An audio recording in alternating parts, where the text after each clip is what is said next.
Yon mga tropa, abangan na natin ito, tatlo, sabay-sabay. Mga Kagwaps TV, halina kayo, malulupet na kalapati ay silipin ninyo. Yo, hello, what's up mga Kagwaps? Isang maganda at mapagpalang araw para sa ating lahat.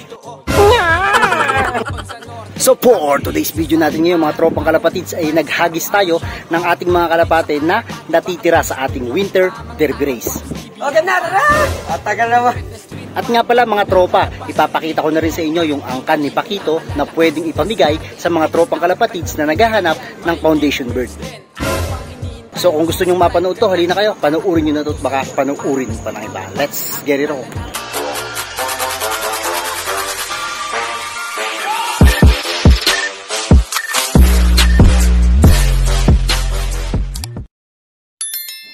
Magandang araw sa inyo mga Kagwaps. So welcome back again dito sa Gwaps TV Official. For today's video nga natin ngayon mga tropa, nandito na rin tayo sa baba ng ating loft upang makita natin yung kondisyon ng ating mga kalapate. Mainam na rin na lagi nating sinisilip to upang nang sa gayon talagang masubaybayan natin yung kanilang kondisyon mga tropa. Kasi alam nyo naman na nasa breeding talaga mga kalapatids ang ginto sa pagpapanalo sa ating mga kalapate. Kasi sabi nga nila, breeding is gold and race is silver. Ito yung ating mga hen section mga Kagwaps, at kung makikita nyo sila talagang kondisyon na makikinis ang balahibo at talagang sobrang ganda. Dito naman sa ating mga cock section mga Kagwaps, ito pa lang yung pinapakita ko sa inyo, yung ating sablon na alansyan mga tropa na talagang namang sobrang ganda ng pag-grisel. So bali itong kalapati na to naglabas na rin sa atin ng mga dumudulo mga tropa, at syempre ipapakita ko rin po sa inyo yung mga mahihinang nilalang na mga hawak na cock nitong si Kuya Gwaps TV Official. So sipat-sipat na mga tropa.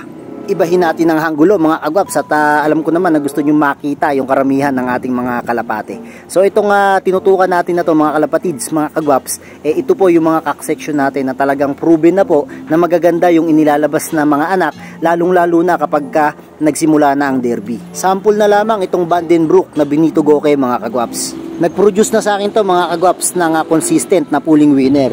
So medyo hindi lang umaabot sa dulo yung kanyang mga anak mga tropa, pero simula pa lang ng race, lalong lalo na sa mga pan race, sa mga sprint race, talagang napakaganda ng posisyon ng mga inilalabas sa atin nitong kalapati na to.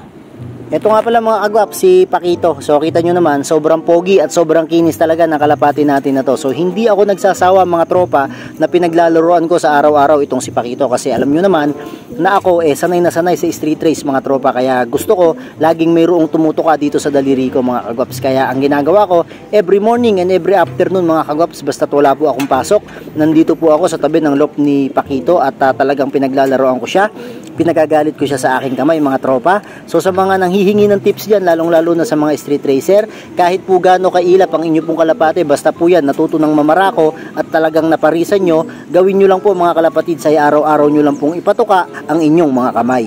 Siyempre, hindi magpapatalo mga Kagwaps itong ating batang si Speed mga tropa, ang off color na ginagawang pang street race ni Kuya Gwaps TV Official. So bali ito mga tropa ay anak ng 5th overall champion ni Paring Bon mga tropa, kaya sinasabi ko sa inyo na hindi po basta-bastang ibon to. Talagang nahirapan lang ako sa pagsasanay at pagbabatcher dito mga Kagwaps, kasi umuuwi pa rin kay Paring Bon. So shoutout sa'yo sa tropa natin na si Paring Bon. So sana itong ibon na to maglabas din sa atin ng champion.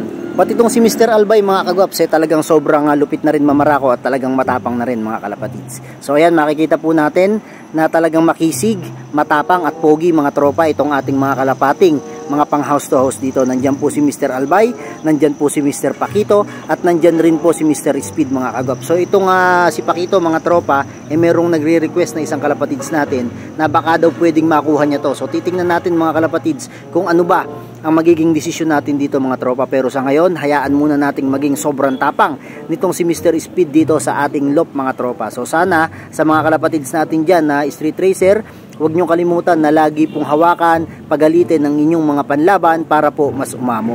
At ito na mga Kagwaps ang hinihintay ng lahat.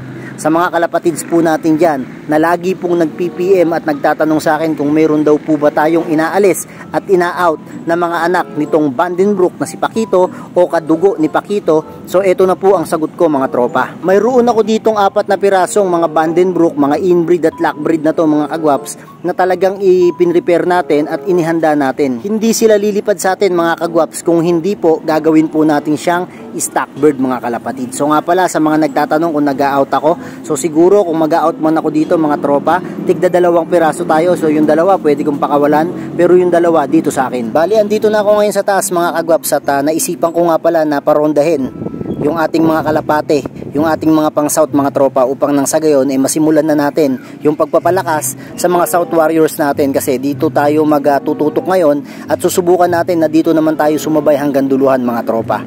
Mas nila maglipad mga kagwaps oh. Grabe, di ba? Tumutore oh. Ayan, so tingnan muna natin mga kagwaps tong mga ibon natin dito, at maya maya siguro baka magdatingan na rin yung mga ibon natin na pinatos natin, kasi ilalaban at ilalaro pa rin natin sila mga kagwaps kahit na iilang piraso na lang yung mga pang norte natin. Eto na mga kagwaps, bali bumaba na pala yung ating mga kalapate. Nagulat pa sa akin mga tropa. Ayan o, mga kwanto, mga pang south to mga tropa, at kita nyo naman yung kulay pa lang mga tropa, yung balahibo pa lang nila talagang nangungulintab sa sobrang linis mga kagwaps. Ilang araw ko pa lang mga kalapatids, mga kagwaps, na pinalilipad itong ating mga kalapati na pang south dito, kasi nga tumutok tayo sa norte mga tropa, at sobrang dalang ko lang na napaparonda itong mga to. Yon mga tropa, abangan na natin ito, 3 sabay-sabay. Saktong-sakto yung video ko ah. Yeah, pasok. Pasok pa isa oh. Pasok. Yung, pasok na. Pasok pa isa. Ito mga tropa. So, galing ah. Pasok na kayo. Sok. Yan natin. Ayos yung patos natin mga tropa. Mabilis. Ayan na. Yun. O, 4 na pala. 4 pala sila mga tropa. 3 tuloy sabi ko kanina. Hindi na dumapo sa bubong yung isa. Diretso na rito, 4 na mga kalapatids, mga kagwaps. Isa na lang inaabangan natin. Ayan na yung ating mga kalapati oh. So tumutukan na sila. Magre-recover na to maya maya mga kalapatids, at pahinga na sila ngayon ng lipad. Bali bukas, karga na nila ulit, and then Sunday ulit ang abangan mga kalapatids. Kaya good luck po sa atin, sa lahat po ng mga kalapatids natin na kakarga sa Sunday. Good luck po sa atin. Ayan mga tropa. Grabe, oh. Talagang pinipili nila yung mga patoka, yung mga buto na kailangan nila mga kalapatids.